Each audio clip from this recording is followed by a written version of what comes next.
Hello, my name is Merle Strege. I teach at Anderson University, where I've been a member of the Department of Religious Studies now, or a member of the faculty in any case, for 30 years. And my assignment today is to talk with you a little bit about the story of Noah and the flood. This story makes great demands on us as far as our interpretation is concerned, and therefore our teaching. On the surface, it seems like a pretty simple story, a story about God's judgment on the earth and the consequences for humankind and indeed for all creation.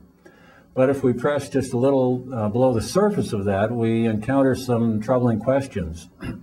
For example, years ago, when our sons were small, I recall reading to our older son, who was about first grader at the time, the story of Noah and the flood from Agermeyer's Bible Storybook. And when I finished the story, our son looked at me with a very troubled look on his face and asked me this question. He asked, "Dad, did God kill all the babies in the flood too?" Well, that's a challenging question, and I won't tell you the answer that I gave him. I'm sure that it wasn't satisfactory theologically then, and it's a puzzle even to this day. That kind of story, because of the question that it raises about God and why God would slaughter innocent babies, was a troubling question for the Christian interpretation of the Bible for many, many centuries. In fact, it goes back clear as far as the 2nd, 3rd, 4th century. One of the solutions to that troubling moral question was the interpretation that was given by early Christians who advanced a kind of a spiritual interpretation. They moved away from the sort of the surface details of the story and looked instead at what they considered to be the spiritual meaning. I'm not sure whether this could be justified in all cases, but for example, they regarded the ark as a symbol, allegorical symbol of the church, and then argued that anyone who is within the church would be rescued. Well, that's a bit of a stretch, but it nevertheless illustrates the lengths to which Christians were willing to go to interpret the text in a way that excused God from any kind of moral culpability. There's another way to think about the story of Noah and the flood, however, and that is the end of the story.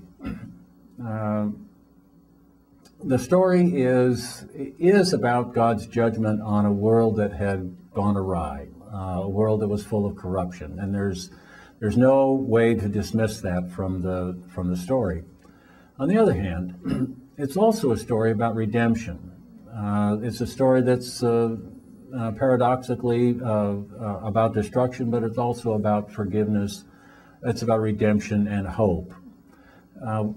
When Noah and his family exit the ark after waters have covered the earth, and at last they're able to come back out onto dry land again, the earth blooms.